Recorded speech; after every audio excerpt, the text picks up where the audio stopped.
you have to develop people to replace yourself. So in other words, and you've talked about this, but you have to start bringing people in and having them work with you so that if for any reason you're not able to be there, stuff can still happen. It may not be as good as you do it. It may not be as experienced as you are, but you got to train people, because what that allows you to do is then maybe you need to step out. Kids program grows and you've got to take on more responsibility. Now you've got capable people. I talk to too many churches that come to camp and they say, we just don't have anybody that feels comfortable stepping into our kids' ministry. And all that comes with exposure and experience. Ready? We're not. Hey, and welcome to the Great Commission Toolkit. I'm just going to make sure I hit record. Are you hitting record? We'll just keep that in the podcast. And hey, and welcome to the Great Commission Podcast. This is your host, Max Barker. Hey. And my co-host and guest star, Chase Williams. Hey, it's great to have you on the star. Great to have you on the podcast today. Hey, thank you. I appreciate it. What You're questions? a star that gets a gold star. Hey, is it an actual gold star or just a sticker? It's a make-believe gold star, but in your mind, you can put it on your star chart. You know, I appreciate that. I actually have one of those. Do you actually? Two. I had those all growing up in elementary school. I was kidding. I still have them, actually. Do you really? I don't. I was like, wow. That'd be wild. They're in his room. I've been there. That's the only thing on my wall. And that's why he still works with kids. And only ever. I'm just kidding. He doesn't, actually. He works with me. But young at heart. Yes. Right? Young at heart. Try to stay. He actually does a lot with teens and all kinds of people. Yeah. So he's the man. Okay, so this is what we're doing. Yeah. First, this is an important question. You work at camp ministry, and I've noticed you have so many energy drinks. Oh no. Yeah, so many. Be telling people that. Okay, so I know, knowing you only drink the probably extra organic, healthy. Yeah, you don't get a body like this by drinking. That's right. Drinking organic drinks. Yes. This is amen. Proudly brought to you by processed food. Hey, that's what is it? I'm gonna stop. But so top, however many you want to give. Okay. Oh man. And worst to best order. Worst to best? Yeah. If you want to go best to worst. Okay. But people will judge. Yeah. Yep. People will judge, especially here at camp. Okay. All right. Are you ready? Yeah. What am I doing? You're just the worst to best energy drinks that you use. Am I giving you drink 5 or whatever you feel? I mean, are we talking like I don't drink flavor? Are we talking worst for you? Well, I don't know. My energy drink is coffee. So because I read the Bible. See, coffee's too acidic to me. No matter what if I'm gonna drink it to where I don't taste the acid, it's got to be too much sugar. It's probably because you don't have a Ninja. What is it? Is this a Cafe Lux? Speaking of our Ninja Cafe Deluxe. Hey, someone bought that for us, and it's awesome. Is that where you give the plug for the sponsorship? Hey, I mean, if they want to sponsor, it doesn't go with our channel, but we will make it. We will make it. Anyway, so if you had good coffee, you'd change your mind probably. That's what everybody says. Yeah, and then they give me, and I'm like, this doesn't taste like good coffee. Yeah, well, that's probably just trust me. Probably my fault. Trust me. All right, go ahead. Your favorite. Have a ranking. I don't know anything about them, so this is all you. My favorite energy drinks? I don't know. I like Ghost energy drinks just because of the flavors that they have. Wow. What are the flavors? What are we talking? They've got Strawbango. They've got Strawbango. Yeah, it's strawberry and mango.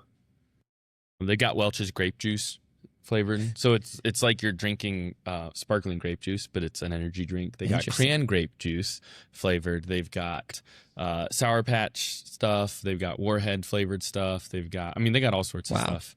Okay, so is Ghost like really healthy for you? Is it actually? No. Okay, so do you know how much I don't know that caffeine? any of them are healthy for you. They're 200 milligrams a can. So that's like a triple shot. Yeah. Triple, maybe quad shot. And here's the thing. I do my best to never drink more than one a day. There's times, I think, in camp where I've had to drink a second one, but I try to drink one, and I try to make it last, for several hours drinking it. I know that sounds dumb. That sounds gross. I want to take it warm. Well, no, you keep it in the fridge, but I don't want to shock my heart with 200 milligrams and then just. That makes sense. So I like to say that I use consideration, that I use moderation when drinking my energy drinks. Hey, and anytime you drink something unhealthy like an energy drink, you should use moderation probably. I've got Number 2. What did I say? Alanis are good. Alanis. I know some people don't like Alanis, but they're just good, and they're not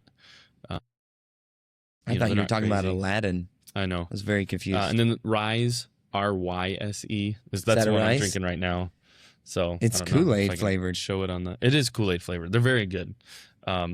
This is 200 milligrams of caffeine. 500 milligrams of something there. Of some word I can't say. Taurine, and then they've got all these things. Chlorine? That probably are not. It's choline. Choline. Which they say is like good for like getting your brain activated and all this stuff. I don't know. Hey, well, maybe I need straight choline.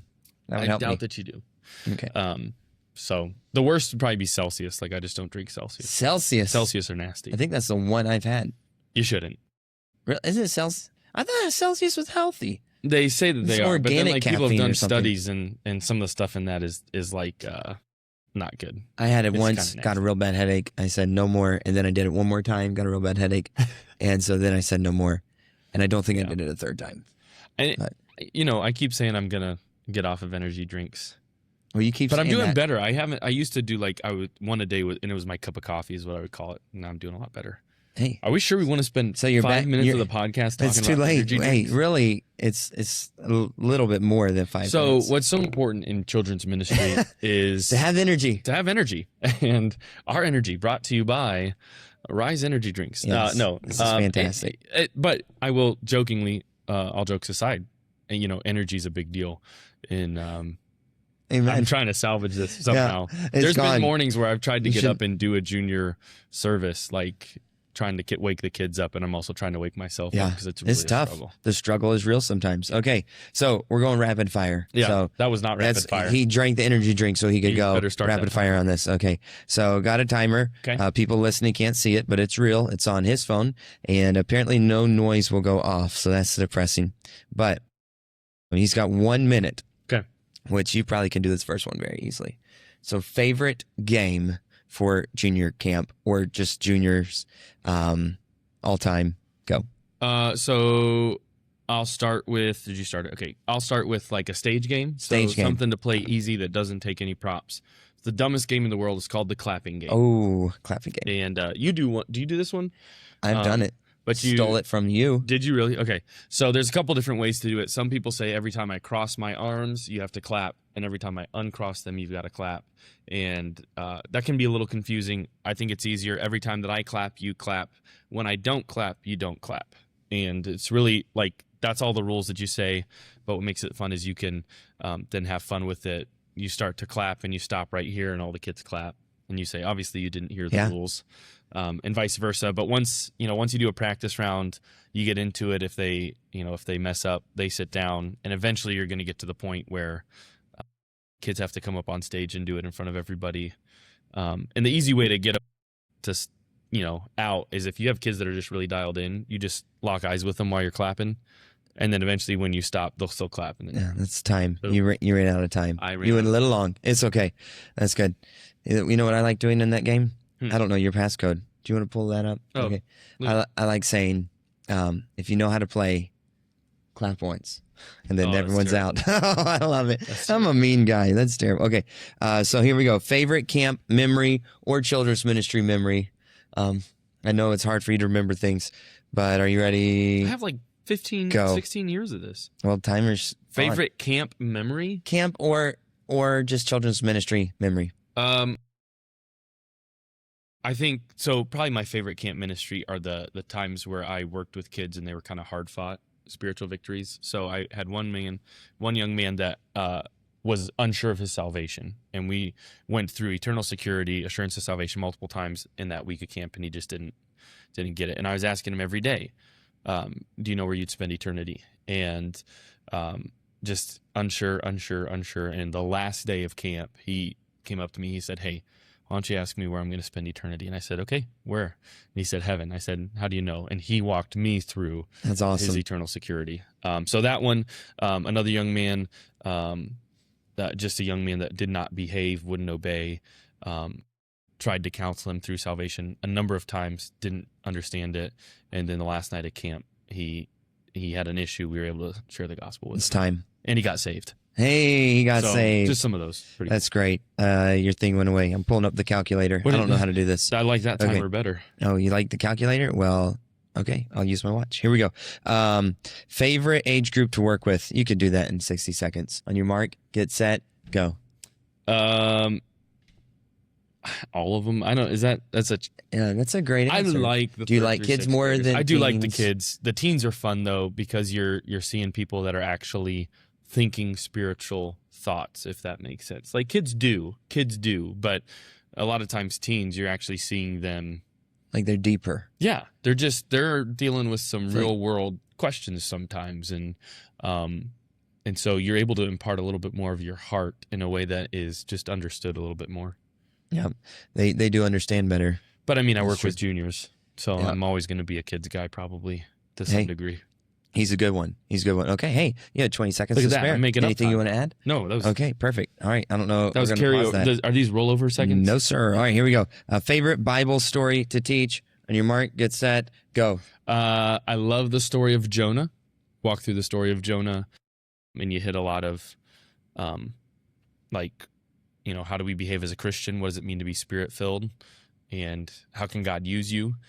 You talk about the dangers of when sin is in your heart, how that affects your outlook on life, and how that affects, what God wants to use you for. I like talking about King Josiah because that tells kids that at any age, they can take a stand for Christ and they can determine to live for Him.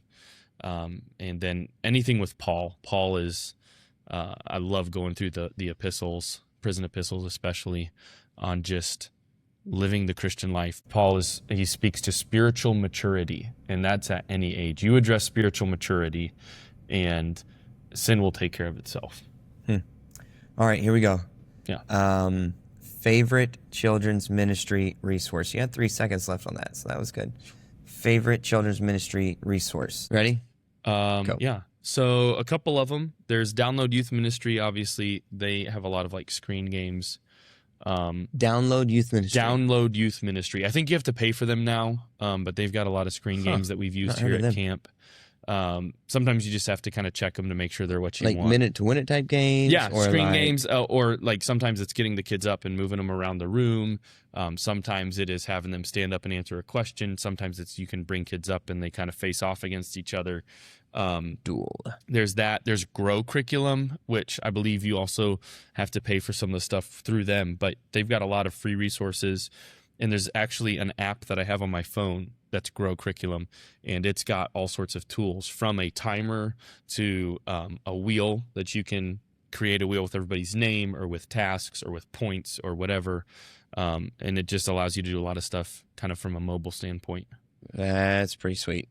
Okay, so that was Grow and Download. Grow Curriculum and Download Youth Ministry. All right, check them out. Check them out. That would be awesome. Great games there. And then one book every children's worker should read. Da-da-da-da. Da-da-da-da. The pressure's on. The pressure's on. He's probably a podcaster. Are you a podcaster guy? I do. I listen to podcasts and I listen to audiobooks. College ruined reading for me. Oh, wow. Because they said you have to do it. Oh, wow. And then I was like, I don't want to do it anymore. So you like breaking rules? It was my rebellious phase. Well, I'm a silent rebellious type. Rebellion is the sin of witchcraft. That's the sin of witchcraft. So, I mean, so you've got books by Ed Dunlop has written a number of books, and some good ones. You talk about experience in kids ministry. I probably will be working my whole life to be as experienced as he was, but he's got several books that are just invaluable. Do you know the titles? I don't remember the titles. I got Do you know? I Can't Wait Till Sunday Morning, or I Can't Wait Till Sunday, or something to that effect. And then How Do I Get These Kids to Listen? Yeah. And some of those, I mean, he wrote them a while ago, so they might feel a little dated, but there still is. There's some solid stuff. Yeah, there's some really solid stuff. I would say one that I read that's not necessarily working with kids specifically, but is just something that everybody needs to learn, and this is a little dated as well, is a little booklet. It's an easy read called Your Reactions Are Showing. And it just is talking about how oftentimes we take measured actions, but what kids really remember, what people really remember, is how we react in situations. And so that's kind of the thing. And then Hook, Line, and Sinker is a great ministry one. Sorry, he turned the timer off. I know. I don't know how to turn it back on. I'm just that good. Good job. Good job. Okay, here we go. You should be able to do this in less than a minute. One piece of advice in one sentence. I'm going to have to think. Chat GPT. Chat GPT came up with that one. So one piece of advice in one sentence. The pressure's on.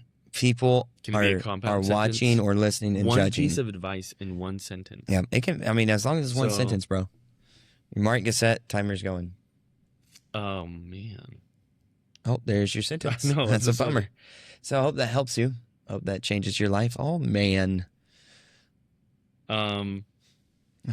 Golly, that is a tough one.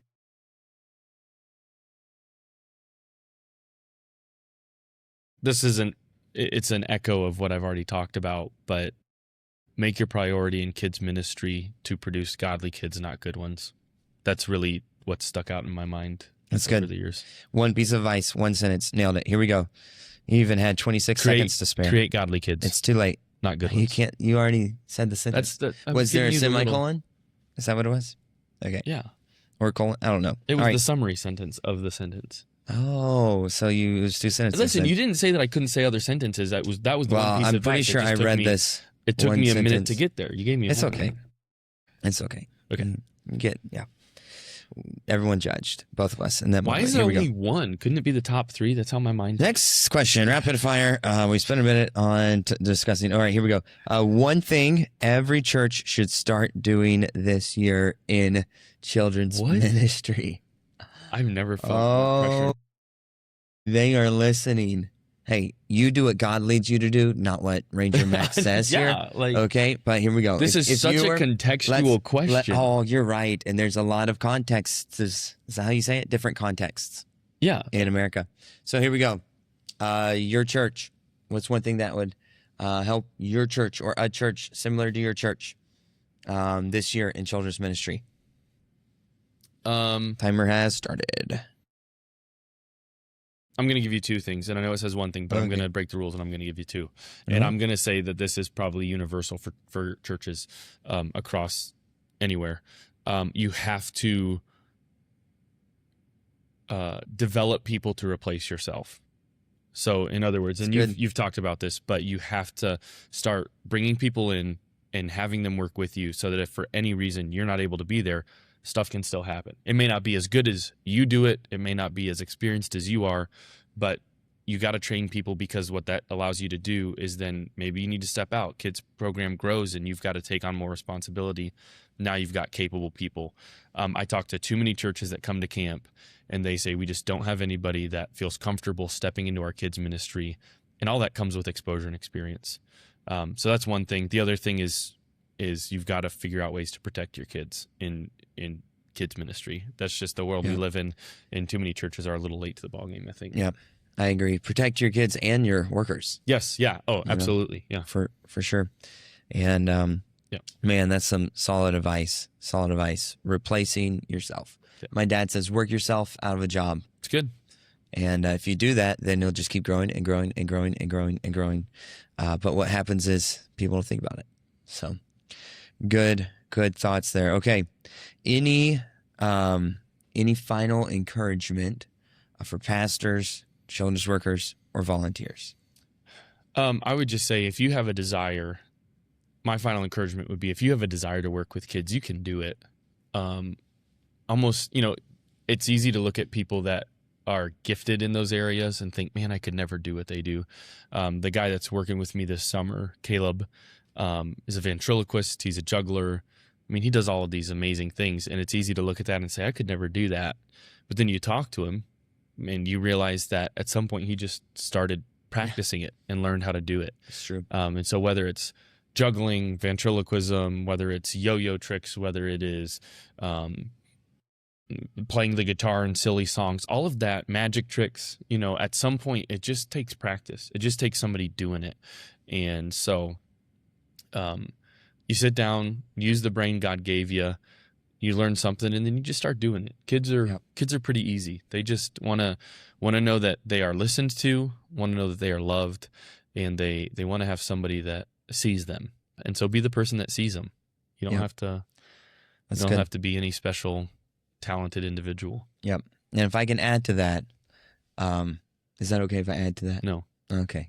Just kidding. I didn't get the timer. So. What you have 1 minute to add to that, Chase. What is the pressure's on now. What is one thing you would add to that? All right, here it is. You don't have to do illusions, magic tricks, ventriloquism, play guitar, or any of that. Just to like do a great job at communicating truth to kids. You need to fervently pray and ask God, say, okay, God, how can I keep these kids' attention? And pictures work great.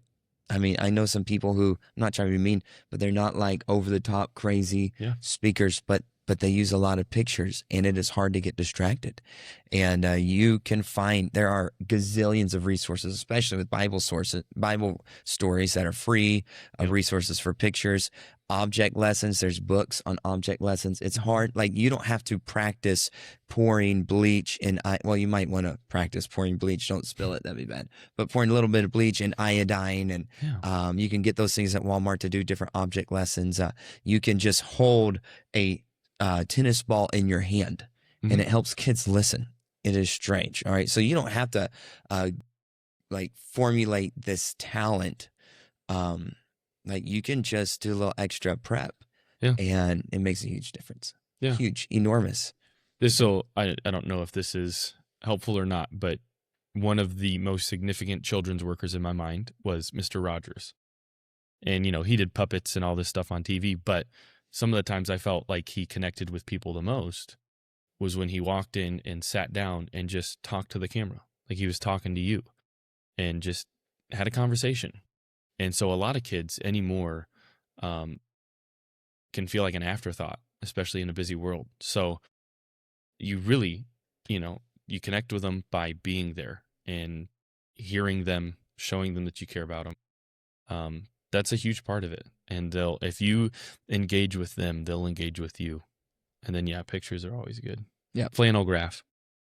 Learn to use a flannel. It still works, believe it or not. Bring it back. Believe it or not, kids don't know, most of them, that it's old. Yeah, that's true. They actually like, wow, this is a really cool new invention. And I will say, last thing, a marker board, you don't have to be an artist. That's right. You just draw stickmen, dude. And be okay that people will make fun of your art. Yeah, and make fun of it yourself. That's true. You can go too far on that, but just don't be prideful. And if you can't laugh at yourself, you can't laugh at anybody. Yeah. And if kids are laughing at your artwork, sometimes that's actually good. That means you're connecting. Attention. Yeah. So anyway, okay. So I hope you enjoyed it. I hope some of that rapid fire stuff, at least you laughed at. I don't know if I made it rapid fire. Okay, well, that sort of rapid fire stuff. But thanks for listening. If we can answer any specific rapid fire questions from you, send them on over. The way to send it is in the show notes, whatever platform you're on. There will be a link to our website. You can contact us that way. If you're watching on YouTube, you can drop it in the comments, and we will get those answered. And thank you so much. If you haven't given us a review, should they do it? Yeah, absolutely. Okay. And if you think like this is good but not that good, I'll give them 4.5 stars. Just for our sakes, round it up to 5. That'd just be the easiest thing. I mean, and it's easier. It's like the 1 cent, 2 cent deal right now. Treasury's not producing pennies anymore, so you might as well just round it up to the nearest 5. Hey, I'm down with that. I think that's a good idea. So even if it's like a 1 star, 2 star, round it up to 5. Nearest 5. Yeah. Okay. Hey, if you do that, maybe you can get a gold star. I will be giving out all sorts of gold stars. He'll bring. You give us gold stars, we'll give you gold stars. Hey, gold stars and respect points for those of you that remember that one. Last episode. Some people are thoroughly confused, and they probably already stopped listening. I do apologize. So I'm sorry about that. For those of you. But on a serious note, thank you for listening. If we could do anything to help you, we want to. Absolutely. And please know this: we are praying for the folks who listen to this podcast. So if you're listening, we're praying for you. And I hope you have a great day. And we won't see you next time, but you'll see us or hear us. We should do this again sometime. We should. This would be fun. In the same clothes? In the same. That sounds weird. But we probably will record another one in about 30 seconds. So yeah. All right. See you next. It could happen. See you later.